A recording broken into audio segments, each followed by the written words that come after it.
Hello and welcome to Hearing Your Future, the Coding Your Future podcast. My name is Duncan and I'm on a mission to help you design, build, test and code your future in computing. In this podcast we'll talk to current and former students of computer science to find out more about their journey from student to professional. What's their story? How are they coding their future? What obstacles have they faced and how did they overcome them? Finally, we ask our guests what advice would they offer their former selves and fellow students, and where are they headed next? My guest today is Alice Păcuraru. She graduated with a Bachelor of Science degree in Computer Science with Business and Management and Industrial Experience in 2022. It'd be good to hear more about your journey from student to professional. You've been here for 4 years. And a lot's happened in 4 years. You've done a lot of things, and a lot of things have happened in the world in the last 4 years. You had your graduation yesterday, yes, which was very cool. And so can you tell us a little bit more about, well, let's start with what's your name and where do you come from? Yeah, so hi, thank you for having me. My name is actually Alexandra, but I go by Alice, just to not confuse people. I'm coming How do I say your surname? Because I've struggled with your surname a bit. So it depends. So in Romanian you have a little hat on top of the A, which is pronounced A. But the thing is, when I fill in forms or anything here, obviously I can't put the hat on. So the British version, I think, would be Păcuraru. Right. Okay. The correct version, in my opinion, is Păcuraru. Okay. But it depends how you roll your R's. There's a bunch of things involved in it. So I go by anything. When I hear Pac, I'm like, okay, it's me. And you're from Romania? Yeah, I'm originally? from Romania. So my Romanian geography, it's kind of a circle-ish. It looks like a fish. Oh, it looks like a fish. In my opinion. You've got the Black Sea. Yeah. At the southeast, tail. Yeah. And you've got Bucharest in the south. Are you from Bucharest or somewhere? Right, so that's easy to locate then. Yeah, just Bucharest, so it's quite easy. I feel like your geography of Romania is really good because I've been asked if it's a village in the UK before, so... What, if Bucharest is a village? No, if Romania is a village in the UK. And I was just like, not really, but sure. Okay, good. Yeah. So can you say a little bit about what made you choose... what made you choose computer science as a thing to study for 4 years? Yeah, so I'll begin by announcing that I am doing computer. I'm not doing anymore. I finished computer science with business and management. And I felt the reason behind it is because I was very unsure what I wanted to study. I really liked organizing little events for my high school, so I was thinking maybe business or management might be cool. But then I joined the robotics club in my high school, and then I was like, well, computer science is quite cool, but maybe not on its own, because it was more or less a boys club, and it was robotics, so it was a lot more hardware than I personally like. And then I was thinking maybe I should do something completely different. I don't know why. I have a theory that everyone at one point wants to do criminology. I'm not sure exactly what happens. Maybe it's just because it sounds really cool. But I wanted to do that as well. And then in the end, I decided that I want to study something that I feel is challenging for 3 years, just because I had a fear of getting bored of my degree, because it's 3 years. It's a lot of doing one degree. Yeah. So then I was like, you know what, I'm just going to do computer science. It seems very challenging, so for me at least. So I'm going to have a lot of fun.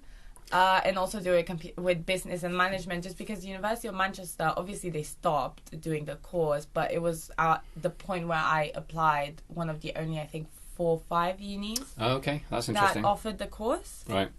So had you studied computer science formally at school, or was it something on the edges, like you say, like there was a club or something where people did stuff? We did study formally as well. Right. You got to pick in high school which part of high school you want to do, if you want to do humanities or sciences, and in sciences you can choose between life sciences and computer science and maths. And I just picked the computer science and maths, which is called informatics in Romania, which is basically computer science. We did a little bit of coding. We did C++. By a little bit, I mean, we were coding algorithms, but when we would ask anything further than that, it would be quite difficult for us to comprehend what was happening, why we need class names, etc., etc. So I really like that. It's quite a heavy language to start with. Yeah, we were also doing it on paper. Okay.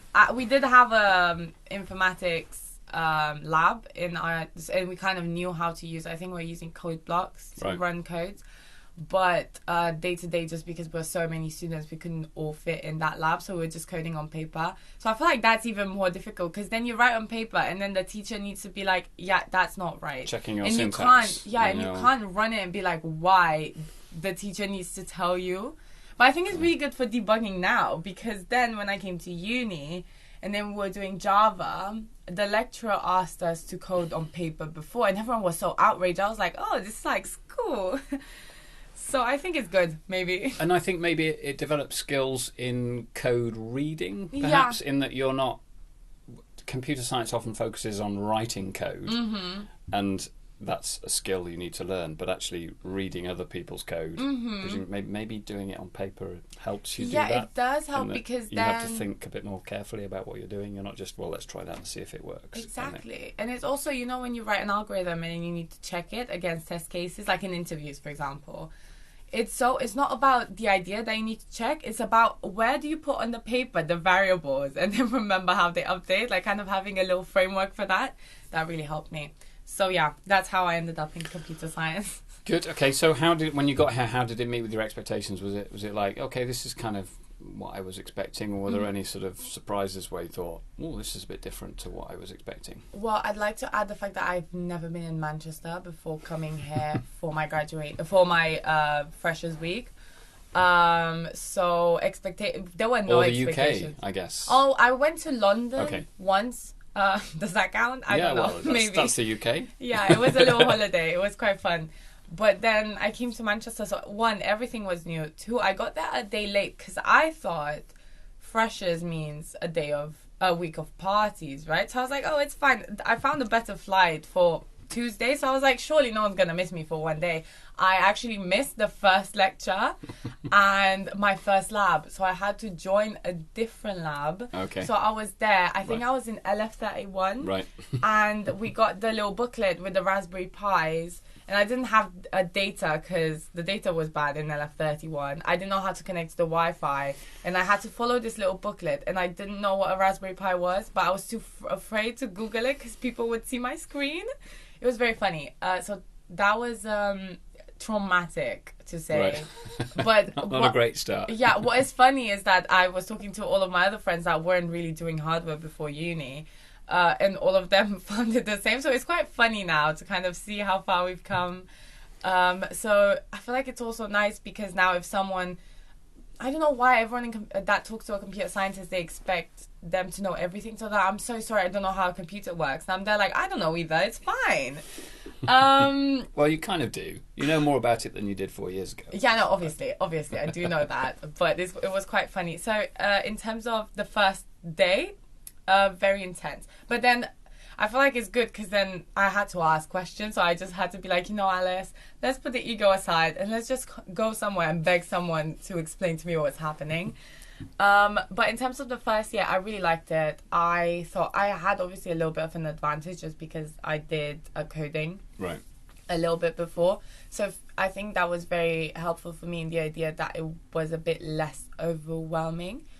I mean, obviously, there are other friends that I know that they didn't do any coding before. I think Carmen mentioned it, that she never did coding before coming to uni. So I'm pretty sure they handled it well as well. I just feel like for me it was a bit easier, just because I got time to kind of be like, at least I could show them how bubble sort works, and maybe they'll leave me for a bit.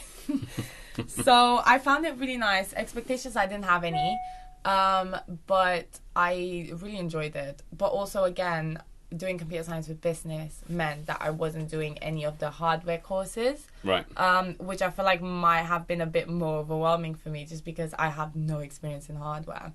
But it was really nice. I loved the first year team project. And so fast forwarding to, so what did you do in your first year team project where you did you built a thing? Can you remember? Such a long time ago now. Oh my God, I remember it clearly. It was called Unicycle. Okay. And it was this app. I think someone was telling me everyone does that. Like, there's at least one team that does it. I think there were 2 teams in our year that did it. But we incorporated more parts of things that we felt like uni students need, which obviously one of them was having a list of ingredients and spitting out the recipes. That's the go-to for everyone. I think we had another bit which was Google Calendar integration. So you can see your classes, where they are, at deadlines. And then the other one was a Yelp API. Right. Where you could see the closest clubs around you. But we kind of connected all of them. So, for example, if you're looking for a club on Friday evening and you had a deadline on Monday, it wouldn't let you because you have a deadline on Monday. It was quite fun. It was really low level, but we had so much fun doing it. And it worked then. So sometimes first-year team projects go bang because of... It's not because of technology, but because of politics. Yeah. And it's just kind of luck of the draw, like which team you're in. So your team worked well. Yeah, I mean, I don't think it worked. We weren't best friends, but we didn't hate each other either. We were just kind of there, like, let's figure it out. Let's figure something out. We won something as well, right. Well, that's which is so funny. We won the most world-improving idea with a recipe bit. I was like, we definitely sold it really well, right? Because we were out there giving our body and soul to the judges, telling them how amazing and innovative our idea is. So it worked out in the end. We had a lot of fun. Good. So fast forward to second year. So this is when things started happening. Things started happening, and you were applying for placements. So had you decided before that you were going to do a placement, or was it something? Because some people decide at the beginning of the second year, like, oh, that's a good idea, let's do that. Had you decided before you came, or so you knew that you wanted to do a placement right from the beginning? Yeah, for me it was actually one of the reasons why I wanted the University of Manchester. Right. Just because obviously I wanted to go abroad, which is in its own a big cost for anyone coming from, especially I feel like a country where people earn less than the country they're going in. So for example, from Romania to the UK. So I was kind of like a little plan. I was pitching it to my parents and I was like, you support me for 2 years? From then on, I'm on my own. I'll do a little placement. I'll put money aside. I'll do my last 2 years of uni. So that was the plan from the beginning, and that's why Manchester was because also the people that I knew that graduated from Manchester did the same thing. They did the placement, they really liked it. So it was kind of my top choice. I think it played a big role of picking University of Manchester. And so where were you looking for jobs? What was your strategy? Did you have a strategy? I don't think I had any strategy. I'm not sure, because I did Spring Insights in first year. Okay. So that would have helped. So actually, for people who don't know, what's a Spring Insight? Because people don't know this stuff. True, because that's also another thing. I found out from my past leaders, who are also my friends, but they did one, and they were like, you all need to apply because it's so fun, it's so important and everything. So I did the same when I was a past leader. And that was at JP Morgan, was it? I did it at Morgan Stanley and Barclays. Right. So I did 2 of them. And that's like a week, 2 weeks, is it? I think in the spring, so that means Easter break. Mm-hmm. So it kind of depends. So a Spring Insight is basically a week-long or a 2-week-long mini internship in which the company that you're interning at just gives you a little bit of a taste of what is happening. They do a lot of really nice events for the interns. They explain what the company is doing. For banks, obviously they have a lot of explaining to do because no one in computer science has a finance background, and in general I don't think any 19-year-old or first year student knows anything about banking anyway. So they do a lot of explaining. They pay you with someone in the industry to shadow them. A salary as such. They pay like accommodation and expenses, I think. Yeah, they pay accommodation and they feed you. Right. And some companies do also pay you separately, which was really nice, to kind of get my first money ever.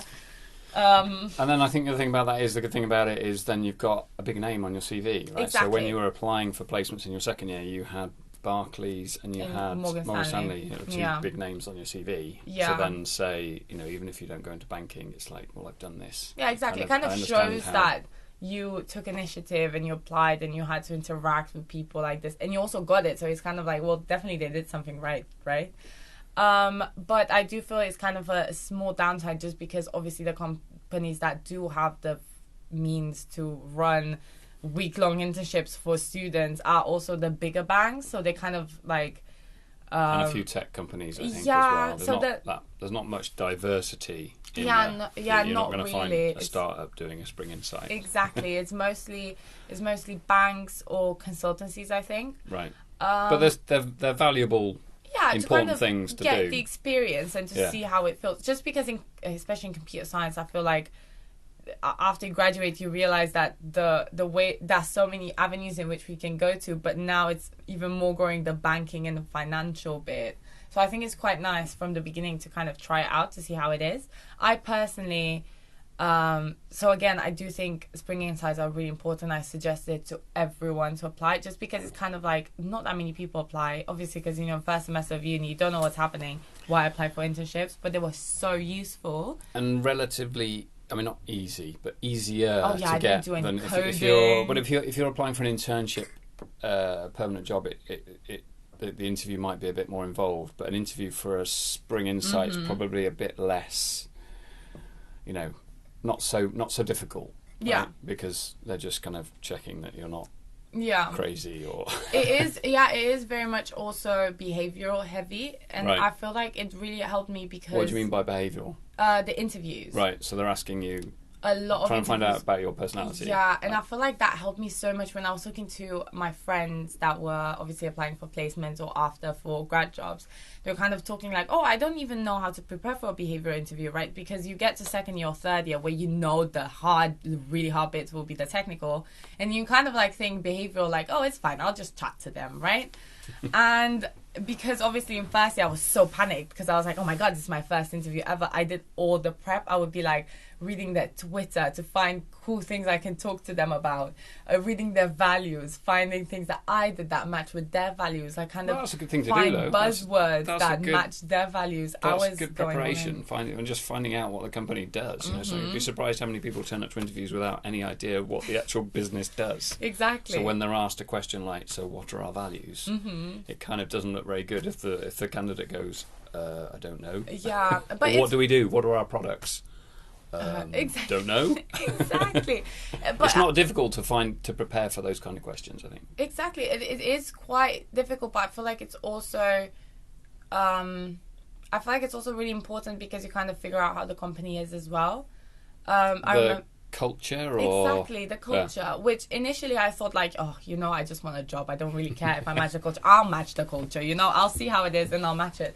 But then I realized it matters so much. Also, by doing the Spring Insights, I realized what type of companies I would be a good fit to. Okay. In the idea that it's not necessarily I'd be miserable at that job. It's just they have better people to hire that match their company and the type of work ethics that they have. So you didn't feel like you would have fit well into that the corporate banking world. Yeah, exactly. Just because it was interesting to see, and you learnt lots, and you get some names on your CV. Exactly. But actually, you think, okay, thanks, but no thanks. Exactly. I actually really, obviously, I still enjoyed it. I think so. After I did a summer internship with Barclays, which they offered right after the Spring Insight, right? And that's what they seem to be, is kind of like almost like a week-long job interview for summer internships. Some of them they're looking for summer interns. If you do well in the Spring Insight, then they'll say, hey, why not come and do a summer internship? Exactly. And after the summer internship, they're like, oh, why not a grad scheme? So you did a summer internship but so hang on, so you've done quite a lot of things here. So you did a Spring Insight at Morgan Stanley and Barclays. Yes. And then you did a summer internship at Barclays at the end of your first year. Yes. Okay. Oh no, at the end of my second year. Oh, it was in your second year? Yeah, they offer you because it's kind of like, oh, in first year you do a Spring Insight, and between second year and third year you do summer internship, and then in their head is after third year you come for the company. Right. Obviously, what they didn't know was that I wanted to do the placement. I also ignored it from my CV for that one. I was like, oh yeah, sure. Give me a summer internship. It's fine. Yeah, no, I think it was really nice. Another thing, I really enjoyed the summer internship at Barclays as well. I did it in technology. I wasn't a coder. Where were you? It was remote. I was remote. COVID. This is just as the pandemic, just after the pandemic had hit. So it was the end of your second year. Yeah. So the other sort of elephant in the room here is COVID. Second year. It's COVID. COVID happened. So it started nicely your second year, and then it all went. I mean, COVID you say shaped. Starting nicely. The amount of deadlines and the applications I was doing, there were. I know. I feel like it was nice in the idea that, you know, in second year you have your first year, you kind of started meeting people, not necessarily a group, but you started meeting people. Then in second year it's almost like this I don't know. I feel like in the first weeks it was really relaxing, right? Because the first weeks we were all kind of like waiting for the deadlines to come, and it's quite nice because you start making friends better. You start helping each other with coursework, so it's really nice. But then the applications for jobs start hitting. How do you balance that? Because you've got a demanding workload. Yeah. And you're also trying to apply for jobs. So how did you navigate that? I personally think I didn't balance it pretty well. Just kind of staying up all Yeah, night. I was kind of like brute force, let's see what we're doing today. But I think the problem is, I remember in second year, it was when most of the teachers and the lecturers started talking about maybe don't expect 100% for your coursework just because... Keep talking. Oh, okay. It's the screen's just... I think, Sure, lovely. it's just Yeah. gone to sleep. But the microphone's still recording. So. Lovely. So yeah, what I wanted to say is obviously the teachers start talking to you about not expecting 100% for every coursework, which obviously you don't get 100% in first year either, but you do get quite good grades. Is this a Romanian thing? And It might be. You were getting in Tens, I don't know in yeah. different countries have different cultures, don't they? But you could get 10 out of 10 for something. Yeah, but then I don't think it's that. But obviously there's a little problem with the grade inflation, right? Because you don't want to give 10 to everyone. But I found it so weird in the UK. But I don't think it's necessarily UK. I think it's also like an academia thing. People are like, oh, 100%? That's for no one. Like, no one gets 100%. And I'm like, then why have it? But obviously... So there was a student yesterday who Yeah. got an award for an average of 91%, which I've... that's super high. I know. That's, No, obviously, I didn't now know I that. know. I didn't even know that was... Exactly. I I knew was like, people got high how? marks, but that's impressive. Actually, while we're talking about that, you won a prize, didn't you? So my can you God, say a little bit about the yes. prize that you won at graduation yesterday? Yes, so it was really sweet. I got Head of Department Award. So this Head of Department Award is given, I think, to maximum 5 students a year. I was reading, or 4. I think 4 of us got it. Something like that. So it was you... Carmen, Shino, and Rin. Yes. I believe. I hope I'm not missing anyone. Sorry. But we got the award for all the work that we did throughout the years in the life of the Department of Computer Science, which was really sweet. And I think that was really important. That's always a really important thing because, and especially during coronavirus, because everyone's had a horrible time, students and staff alike. Yeah. And sort of keeping that community through pass and other stuff has been really important for people, I think. And it, not everyone needs it, not everyone wants it, but the people that do need it and want it find it really valuable. So exactly. it's I think it's really important what you and the rest of the team have done with that. Oh, because thank you. Important stuff. So we're going back. So we're going back to. What were we talking about? We were talking about jobs. So balancing second it. year, balancing. You're applying for placements and you're applying for lots of things. Exactly. And working very hard on lots of things. Exactly. So when did things start to happen? So I guess this and at that time there would have been hiring freezes coming in of companies saying, oh, actually, you know what, we're not going to do placements because of COVID. Yeah. Or we're not sure, we don't know yet. So what point in the year did you get your placement? Yeah. So the pandemic started in March, right? I mean, like the lockdown restrictions and everything around end of March. I started applying, I think, beginning of September. Right. I started applying for jobs. So you've been doing face-to-face interviews? I've been doing a couple of face-to-face. I don't think I did that many. Another thing, because of the Spring Insights, I started being a bit more picky with my internships. Obviously, this is a very risky approach, I believe, because I was talking to people that were like, oh yeah, I just applied to 500 interviews. I'm like, I don't want to work at those companies, so I'm not going to apply to them. But my tactic was, I'm going to apply to the big banks, which I know I don't want to do an internship at. Obviously... To get the practice. Yeah, exactly, to get the practice. Because I cannot, for the life of me, make myself do lead code or to do HackerRank. I just cannot do it. I don't know why. I'll start doing it, and then it doesn't work out. And I'm like, oh, you know what? In the interview, I'll just figure it out. So I was like, let's just give myself an extra incentive and actually have to show up in London at an interview and talk to the person. Surely that will make me do a little bit of leap code, right? Yeah, and I think it's very difficult to practice. I mean, you can practice standard interview questions. Yeah, but there's only with yourself so much in front of a mirror, and that will help a little bit. But actually, the only way to get good at doing interviews is to do interviews, right? Also, and you don't really want that first interview to be that job that you really want, exactly, to that company that you really love. You want some try-ons. You want to get a bit of practice first. And it also depends so much on the vibes. I decided that computer science, even though they're technical interviews and coding, it depends so much on the vibes. I feel like that's very unprofessional to say, but there have been so many moments in which I felt like making a mistake in the code was, oh my God, this person's going to hate me now. It's gone, it's fine. And then other moments in which I'd make a mistake and the interviewer would be so helpful to like guide me that at the end of the interview I'd be like, oh, I think it was really good that I made the mistake, because then they saw how well I reacted to the little hint that they gave me, and then I figured it out in the end. So things like this, I feel like you only get through practice, right? You can't really do lead code on your own and talk to yourself in front of a mirror. And even if you do it with a friend, I feel like behaviorals is really nice to do with friends, but I feel like technical ones, I don't know, I just can't do it with friends. I was just like giggling. So interviews. Yeah. So interviews. Yeah. So you. So we're into March. The pandemic has hit. Everything's online.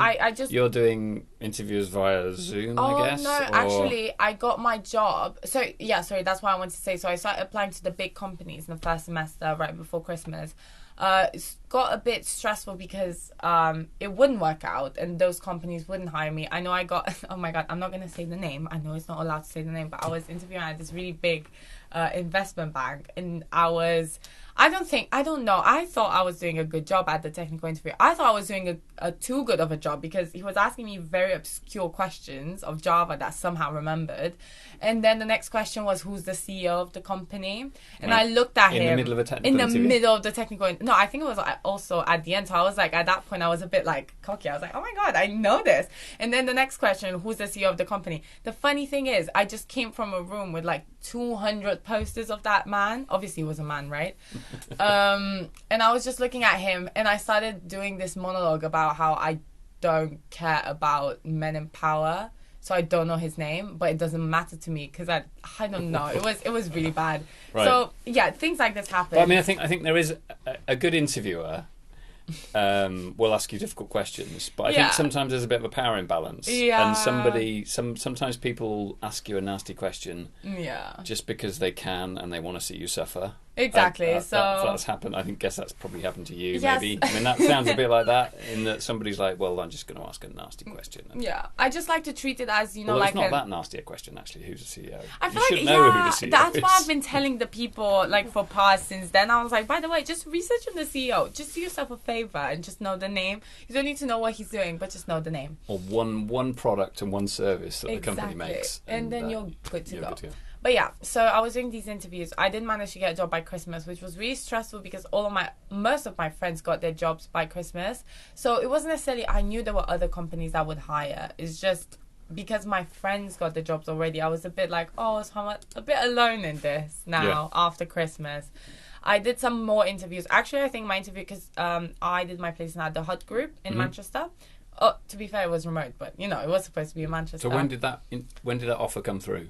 So the interview happened in February. It was also online because they were really quickly to react to with restrictions. They were like, "Sorry, we're not letting anyone in our offices. We're doing it online." I was like, "Okay, sure." So it was still online, the interview, and they sent me the offer, I think, the day after. So it was beginning of February. And that was it. You're like, great, I've got a job now. Exactly. That was like, I can relax. But then the stress came when the pandemic hit properly and the lockdown started. There were so many companies that were cancelling their placements and their internships. So we got updated quite constantly through Barclays. Like, it's fine, we're still doing it. It's probably remote. I was like, great. But then the placement, they were quite quiet for a while. But in the end, in the end, they were just quiet in general. I think there were a lot of things to handle. But they were like, it's fine. We'll still see you. So, for people who don't know, the HUD, well, they used to be called the HUD Group. They're called THG now. Really? Oh my God, they rebranded themselves. That. So, what do THG HUD Group do? So, I like to answer this question truly. I don't. No, they're doing a little bit of everything. Throughout the whole placement, I was figuring out what they were doing. They were really sweet in that sense. They're I think to the core, they're an e-commerce company. So they're basically handling the websites of e-commerce websites. But there's also a bit of logistics in the background as well, isn't there? that's So the they thing. have warehouses that they with robots and all that kind of stuff as Exactly. well. So they do the warehouses bit. fulfillment, they would call it. Exactly. Well, that's what Amazon call it. Oh, I think they call it too the same way. I wasn't working with them. Fulfillment center. It sounds great, doesn't it? The fulfillment center. Yeah. You could be fulfilled. Robotics, the intelligence that comes with it. But I was working on, oh my God, I actually loved it. I was working on an influencer platform. So what they would basically do, besides the e-commerce bit, they would also kind of create on their own products that the e-commerce companies need. One of them were the influencer platform. So it's kind of like a platform to handle influencers and pay them and talk to them and whatever. Like YouTubers and... Yeah, exactly. People flogging stuff online via Twitter and Instagram and... Exactly. And TikTok, I think. I'm not sure. Right. But it was really nice. I actually loved it because it was quite funny. I came into the company. So at that time, right, I did my summer internship at Barclays, but I didn't do it in coding. It was kind of like technology analyst, I think it was called. It was really sweet. I had such a good time there. It was just, I realized it's not really for me. Although all the people were very sweet. It's just, I don't know. I didn't fit perfectly that company. So I had a little bit of... confidence in the sense that I knew how to chat to people. I was like, it's fine. I was here for like 10 weeks. I'm here now for a year. It's going to be fine. But I started coding, and obviously it was a bit of a shock for me because of the pandemic. Obviously, the university kind of reacted with, well, we don't really need your grades for second year, so it's fine. You don't need to do the exams. Do you actually think I was coding in my free time during the pandemic? Not really. I was kind of doing yoga and chilling in the house, reading. So you kind of got out of practice, I guess. Yeah, I got out of practice suddenly a little bit. Having to do algorithms again. Exactly. And not even algorithms, because I started with front end, so I didn't know anything. I just knew a little bit of HTML, and that was it. And we started with React. So I was a little bit scared. But the funny thing is that because it was a influencer platform, I was the youngest there. I was also, I'm pretty sure, the one that's spend the most time on Instagram. So all of the questions about APIs and kind of talking about how to, even system questions, at one point I would just find myself chatting, even in the first month through meetings, just because I would know like the difference between the views for a reel and a post and what it means to add a sound on and copyrights and everything, just because I was on Instagram all day. So I really liked my project because I loved it. So I had a really good time there. And that was were you working on the influencer platform for the whole 12 months, or did you rotate? No, sometimes they do rotations. I think they. I don't know if they. No, I don't think they do rotations for THG as far as I'm concerned, because they didn't have time. But I did the rotation the way that I started with front end, thinking I want to do just front end, and I started doing back end, and then eventually full stack. So it was kind of like rotation within the team. It was really sweet. And any preference, front end, back end, or do you like doing both? I really like doing, but I really like front end in general. It just annoys me so much, the idea that you can't finish a feature on its own, usually like a bigger one, just because you need the back end work as well. And also I feel like I've applied more knowledge that I had from uni in back end. Like, it kind of feels nice.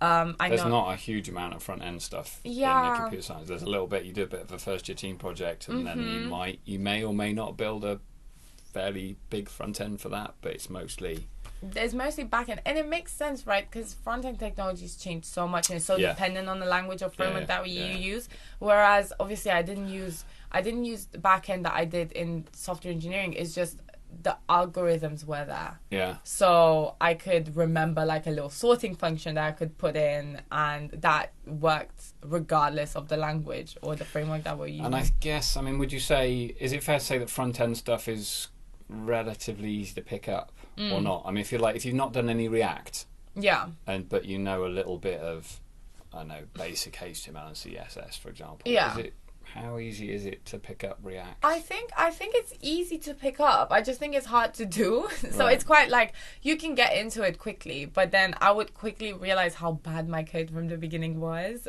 Like, it's kind of, you pick it up, and if you don't do it properly, you're probably not going to be that good at it, and you're not going to be able to do that many things with it. But obviously it's easy to pick up in the sense that you can do something simple quite quickly. Yeah. So that's always nice. Obviously, in back end, you can't really do something easy, or maybe you can make it more efficient, etc. But you still need a lot of knowledge to even get the first part through. So yeah, that was lovely. Okay, good. So we've talked a little bit about this, but were there many other obstacles that you faced in finding employment during? I mean, I think we talked about most of them. Were there anything else that we haven't mentioned about your struggle to find a job? I feel like the main struggle was to find a job that matched what I needed, in the idea that did a placement. I feel like it's a lot easier to find companies that you like that do grad schemes, just because in the worst case scenario, you just apply for an entry job level. Whereas having a placement, also because there's so many types of placement, right? There are also 3-month placement, 6-month placement. Finding one company was quite limiting choices, so that kind of raised the bar with the interviews, and it was a bit more stress involved. But I think the main one was just kind of juggling everything and preparing for interviews. They were kind of the first technical interviews I'd done as well. Right. Okay. So it was that. So we got a couple of other things here. So main things you learned. Would you say what the main things you learned from doing your year in industry? So I've decided, because I was talking to this with a lot of people that did placement in general. And I think the main thing that I've learned was to be more confident. And confident in the sense, not necessarily to speak in a meeting, although obviously that's also really helpful. Confident in the way that when someone comes with an issue, I don't panic if I don't know it straight away. It's kind of like someone tells me, oh, can you do this by, I don't know, like tomorrow, as soon as possible. And then I'm not like, oh my God, I don't know this language. I don't know what this word means. I've never heard of it in my life. It's kind of like, oh, it's fine. I'll figure out. I'll Google it. I'll ask someone. It's kind of like having so many moments in which you don't know what is happening and having to force yourself to learn about it and to Google it and to somehow, and then you somehow finish it, right? I think it's really useful.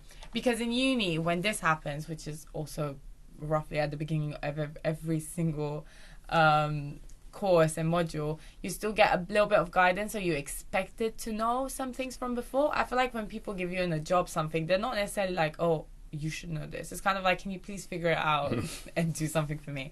So I feel like the confidence came to it, and it also applied to a lot of things, right? Like if someone would ask me to help them with an interview or to finish a project or to apply to a company or whatever, it was kind of like, I don't know what's happening, but I'll figure it out in the end. Yeah. So yeah. Good. Okay. Let's move on to final year project. So you've done your placement, you've come back to university, and things were returning to normal at this point. So you've done your entirety of your placement online. Yeah, except was the last there a little two bit Fridays. of physical stuff at the end? The Just last Fridays. 2 Fridays. Okay. So you did finally get to actually meet the people that you've been working with, which must have been kind of good, I guess, but kind of at the same time a little bit crazy. It was really weird, just because I got used to staying in the house and having snacks all the time next to me, and then it being feels in your pajamas. Exactly, like after being 1 year at home in your own comfort. Like if you want to just call someone or to clean your oven in the middle of the day, it can just take 10 minutes and it's done. However, then when I had in those Fridays to go to work, I was like, what if I'm very thirsty? I kind of lost all social connection. Anyway, it was fine though. It was fun, yeah. Good. So back to university, things were returning to normal. And so what was your? I mean, I know what your final year project was about, but for our listeners, can you explain what you did for your final year project? So my final year project was called Coding Their Future. Mm-hmm. And my tutor was you, Duncan Hall. Oh, it's me. Yeah. And for my final year project, I basically helped and supported a teacher in computer science from a secondary school in Greater Manchester in teaching computer science to their pupils. So I feel like it's quite open-ended, which I quite liked, and the idea that we could figure out what we wanted to do after talking to the teachers, who would be like providing them with an application that would help them, or teaching literally every single week to the kids, or doing a couple of one-off teaching sessions with the students. So it was really nice. It was really nice in general, the aspect of being able to kind of use my third year project and actually help someone. Just because obviously third year projects are really nice. Or some of the titles on that list, when you have to select it, are really flashy and sound really cool. But in the end, I was kind of like, if I do have a couple of months, and I can do something, I might as well kind of use what I know to just help someone. And I feel like education is really rewarding in that sense, because you can genuinely, it's quite dramatic to say change someone's life. Probably I didn't change anyone's lives, but it's just like kind of help stir some students towards STEM, which is something that is very dear to my heart, especially for women in STEM. So we should say the school is Fairfield High School for Girls, which Yes. is in a state school in Droylsden, Manchester, and we need to acknowledge Mrs. Rowland, don't we? Because Mrs. Rowland is amazing. She's been hosting amazing. Students for the last, I think it's about 8 years now, like yourself. And I think the interesting thing about the school is, because it's a single-sex school, they don't have this thing of, some schools have a thing like where, computer science is for boys. Yeah. Or the girls will be put off it because there's not a good gender balance in the classroom. Exactly. That is clearly a big problem. And Mrs. Rowland was absolutely amazing. And in general, I think it's so good. She was always saying how amazing it is to kind of bring students in the, like, university students in the classroom, just because it kind of gives them a better incentive and creates a different dynamic in school. It makes it even more exciting and interesting for the students to find out more about computer science. So she's truly amazing for being able to do this. Or in general, teaching. I feel like teachers are amazing in general because it's so difficult. And you're a role model in a way that a teacher is a role model. But Yeah. you're a role model in the sense that you're somebody who's worked as a software engineer. Yeah. So they can see, that's a possible thing to do. Yeah, exactly. It's kind of like, this is someplace I can maybe go, and they might not think that straight away. Yeah. But they might, maybe later on they'll think, oh yeah, I remember doing that at school, and yeah, it was kind of fun. That sometimes it takes a long time for those seeds that you've planted to germinate. It might be quite a lot later. Yeah, and I think I was so I did a form at the end to kind of ask the students questions, and one of the questions was, if you know anyone that works in technology. I didn't even put, something program or whatever. It's just in general technology. And I think most of them, probably around 70% or something like that, didn't know anyone. Or the ones that didn't know, like the other part of the students. You asked them for women, to name women who worked in technology. Yeah, and some of them would put, my uncle. Obviously, they probably didn't read the question properly, but it was kind of like, I feel like they still kind of had this impression that in the end society gives you that science and STEM and specifically computer science for men. But I feel like, given the fact that they didn't know anyone that worked in the environment, the fact that they got not only to meet Miss Rowland, who's teaching the subject, and I think it's so important. She's teaching it really well, so it's really important for them to kind of have her as a figure. I thought it was really important to just get to know me, because it's kind of like, if they do think about software engineering or about computer science, they'll be like, oh yeah, I had this random university student show up to my class a couple of times, and she was a girl, and she seemed quite nice, hopefully. So I think it was quite important in that sense, just because it kind of like, most of them don't even have an intersection with the subject.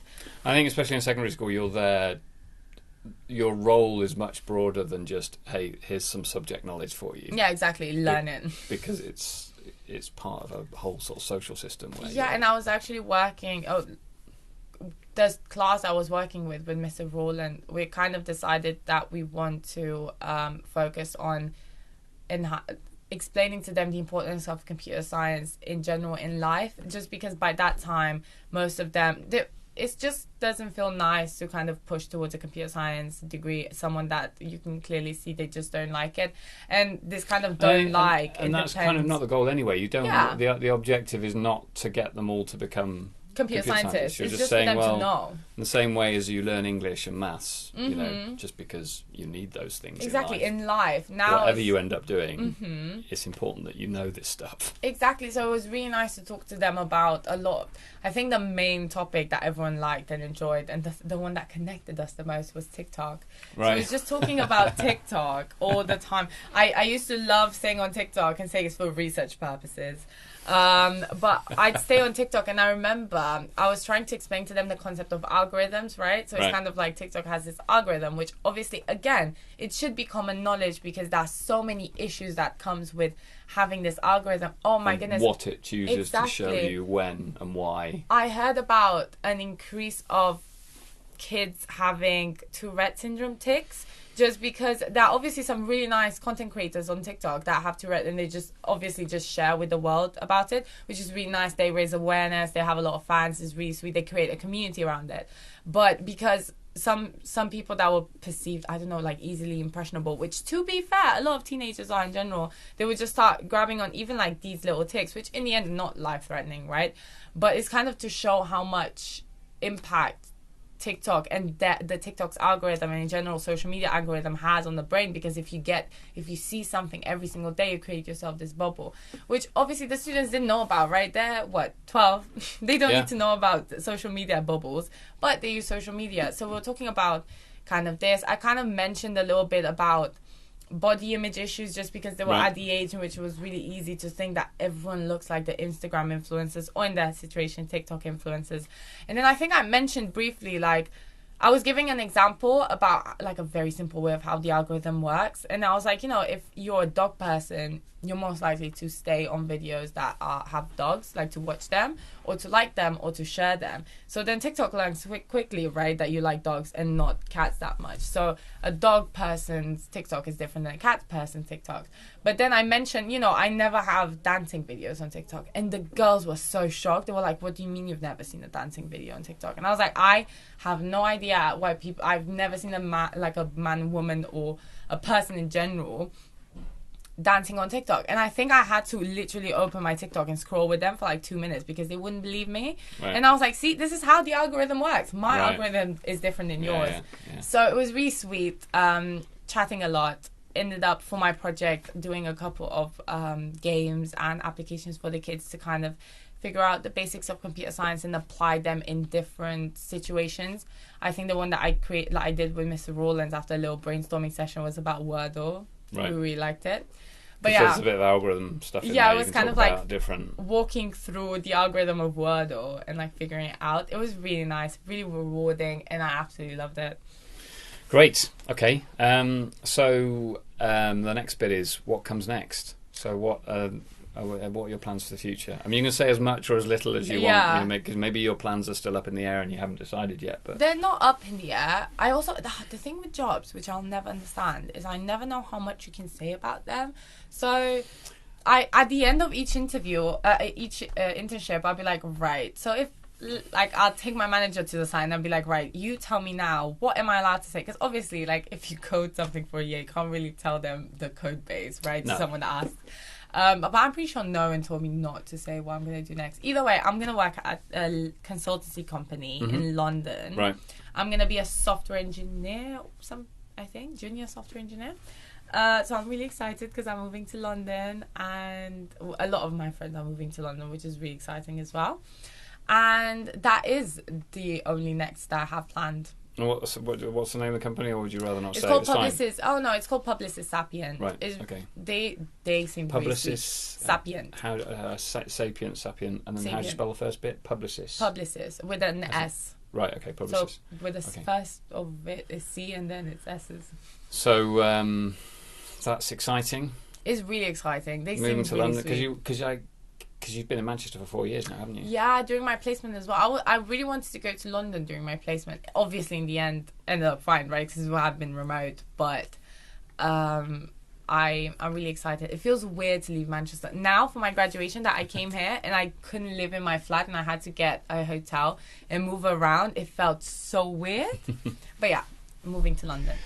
Good. Okay, well, good luck with that. Wish you all the best. you. And so there's a few other things left here. So one of them is Minority Report. Mm-hmm. So I asked people if they identify as being a member of a minority group.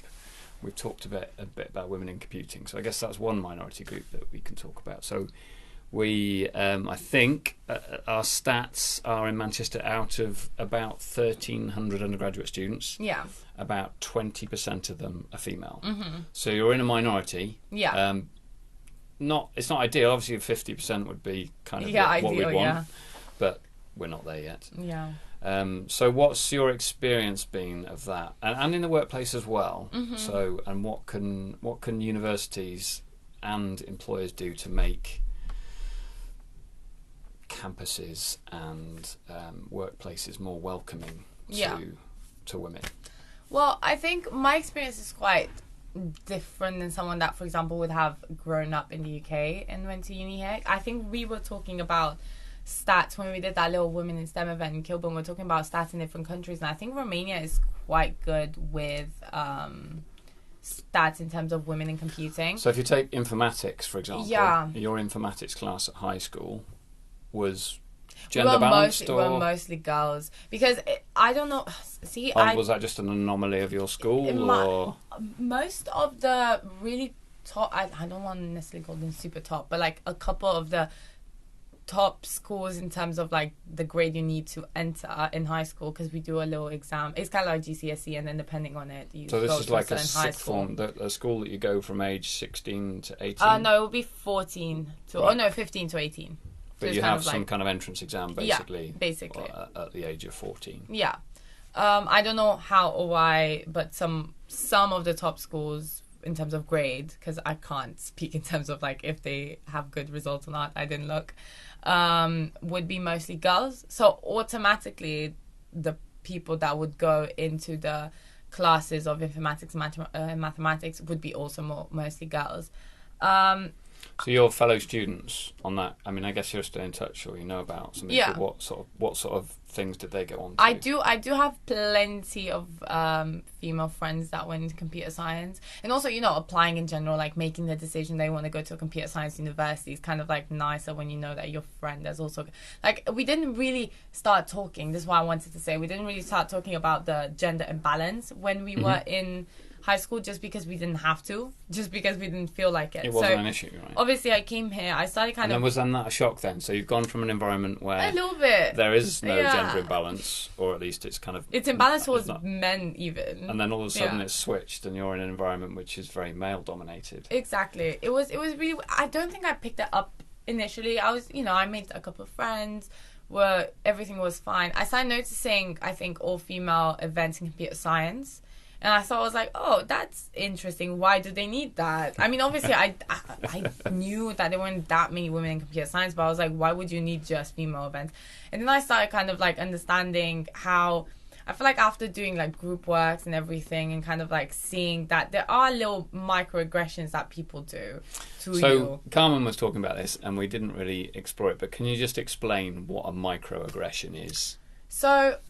Or perhaps give an example. Yeah, I That don't might know be the a better way of definition, doing so this might be wrong. I'm gonna say that first. But what I understand through microaggression, what I think it is, it's kind of like when someone does something that they don't think is inherently aggressive or racist or sexist or whatever towards a person.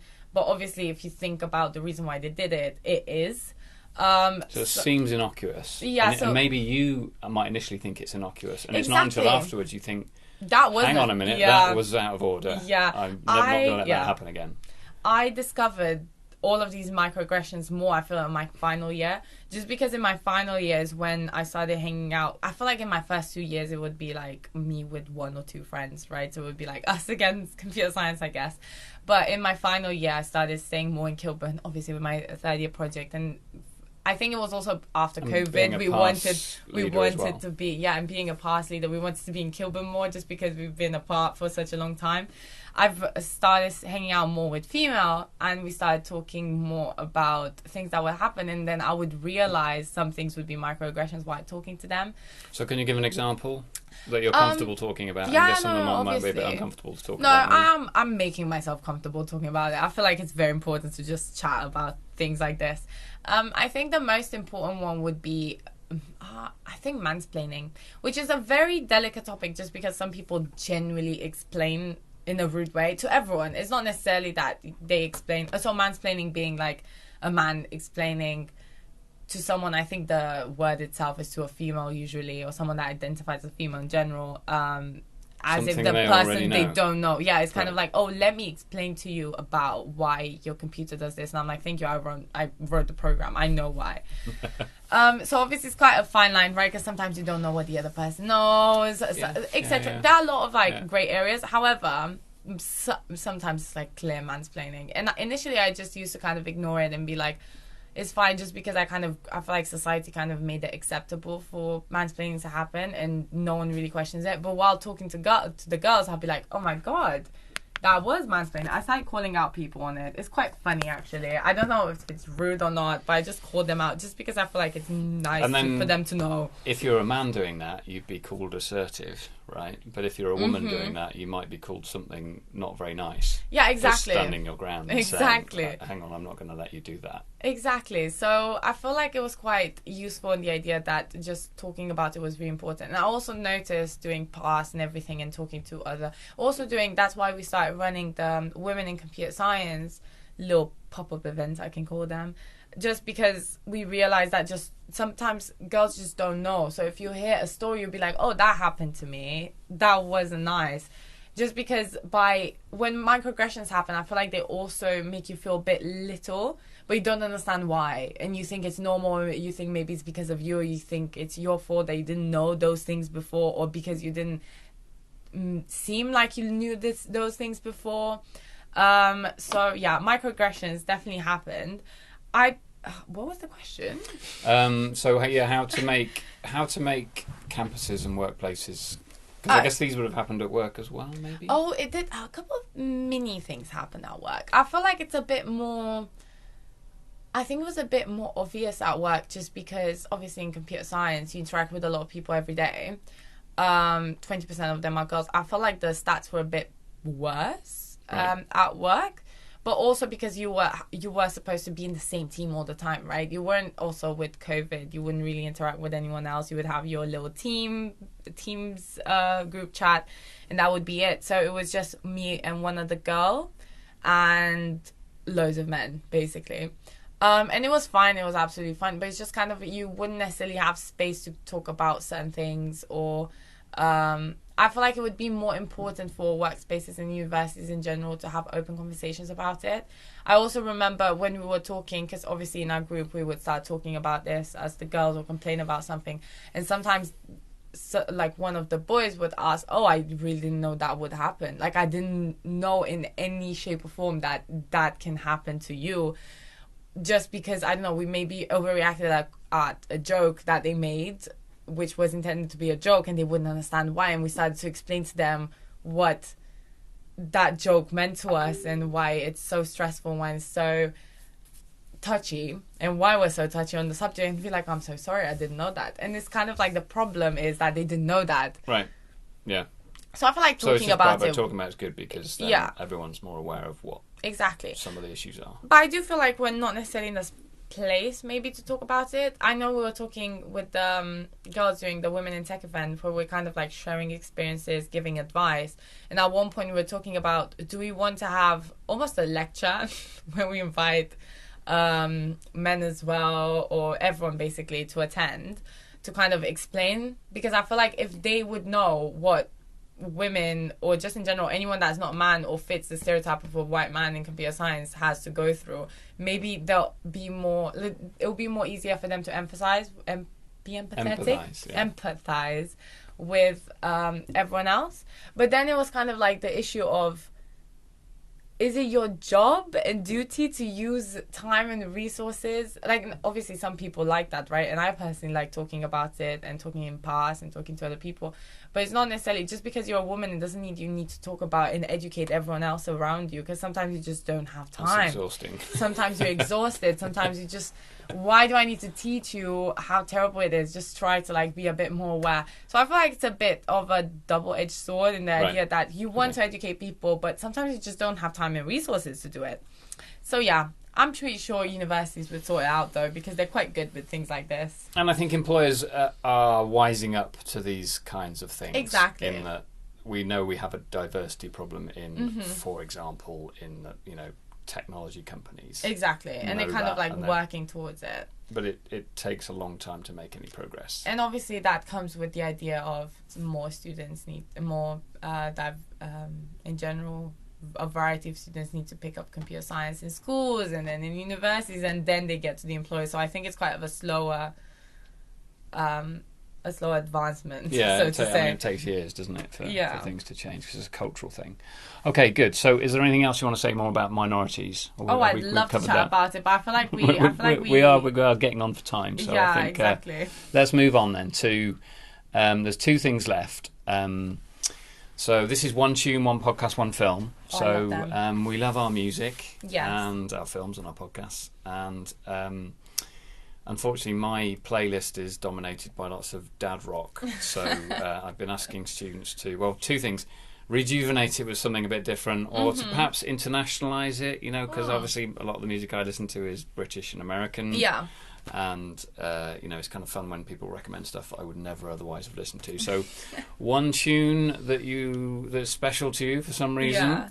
One podcast, if maybe you don't listen to podcasts, but if perhaps some kind of could be a radio program you listen to, and then one film. Yeah, so I'm going to try to be brief. It's very difficult. See, it's very difficult. So I want to say, I'm going to recommend you two tunes because I can't pick one. So the first one is also quite broad. I would recommend you literally anything Harry Styles. I love it. Okay. But it's British. See, that's another thing.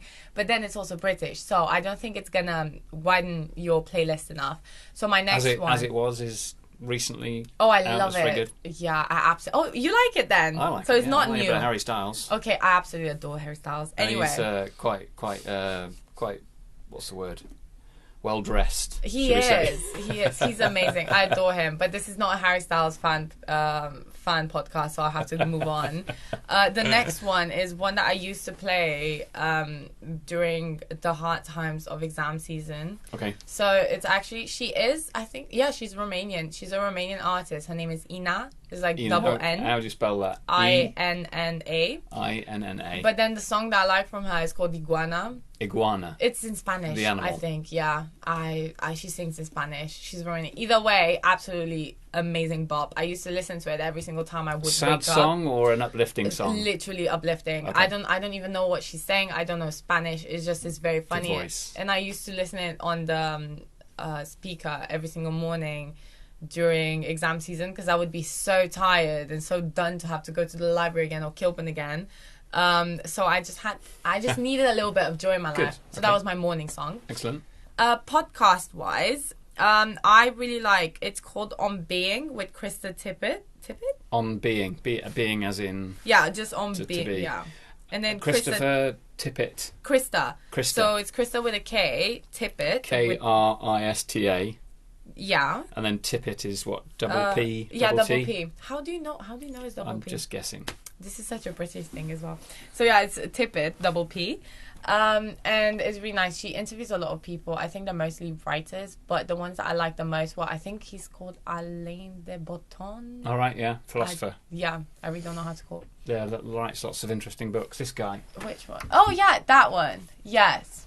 I'm not sure how you say his name, but he writes lots of interesting stuff, and he does is it called School of Life, I think, stuff. I watched one video on YouTube. I think about it. Short. Mm-hmm. I mean, he's a philosopher, I think, by training, but he writes interesting stuff. Yeah, he was the ones that I liked the most, and I think that the only ones that she did with him were about relationships and love and kind of relationships of any kind, and I thought it was so nice and so sweet, and absolutely loved it. So I recommend it to everyone. Good.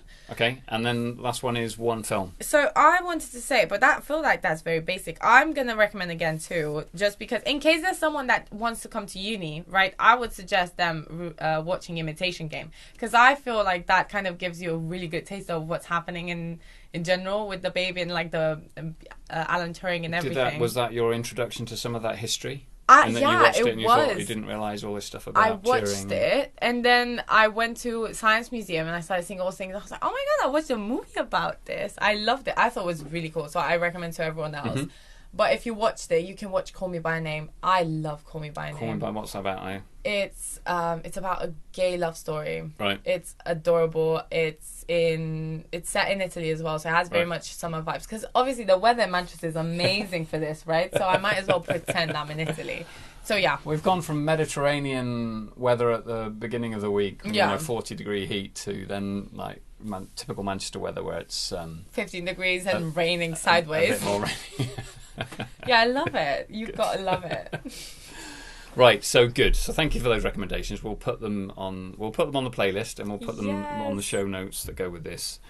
So the last thing is, I call this time travel. Yes. So if you could travel back in time to meet you as a first-year incoming student, what advice would you give yourself? Now it might be advice for yourself, and that might be different from advice you'd give to other people. So what you'd advise, like how to get the most out of university. I think my personal advice, realizing now this year how amazing everyone that I was friends with was, I would recommend myself to kind of make a bit more. Obviously, it's quite overwhelming, right? First year, you have a lot of people. But I feel like I didn't try to make as many friends that were international and British in first year. Just because probably I was a bit scared, language barrier, a bit stressful What times. you mean, a sort of Romanian? Yeah, I clique, feel like I was trying to stay a bit more with Romanians, which I think it was very good for me, especially in the first semester, right? For networking, it was scary. Right? Yeah. Scary to come to a different country and then study in a different language. That was shocking. Yeah. But I do feel like all my friendships have been so rewarding. And have been really sweet. And actually, my friends now in third year, I would make jokes with them because I knew them in first year as well. I was just so scared to say hi to them. So it's kind of like, well, we're good friends now. Why did I not become friends with you in first year? And I think it's an important part of, we touched a little bit on grades, but I see quite a few students, and it's good if they want to get good grades, but then they miss out on some of that social stuff, which I think is important. And I know it's not always easy to balance grades and social life, but I think it's an important part of what you're here is to meet people from all over the world. And, some of those people you'll still be in touch with 30 years later. So I think it's really good. And I feel like Kilburn does that amazingly just because obviously it's difficult to balance friends and grades, but what is even better is to have friends that do the same course that you, that help you get your grades. So that's what I've been doing. It's been amazing. It's been great mix. Great. Okay, so I think that's everything. So important advice to be bold and please make friends. Make friends and put yourself out there in throughout your university career. So thank you, Alice, for joining us today, and good luck with your new job starting in September. So enjoy the rest of the summer. Thank you. And thank you for coming. Thank you for listening to Hearing Your Future, the Coding Your Future podcast. You can find out more about this episode and all the other episodes, including full transcripts and show notes, at cdyf.me. That's Charlie Delta Yankee Foxtrot Mike Echo. I hope you found something useful to help you code your future today.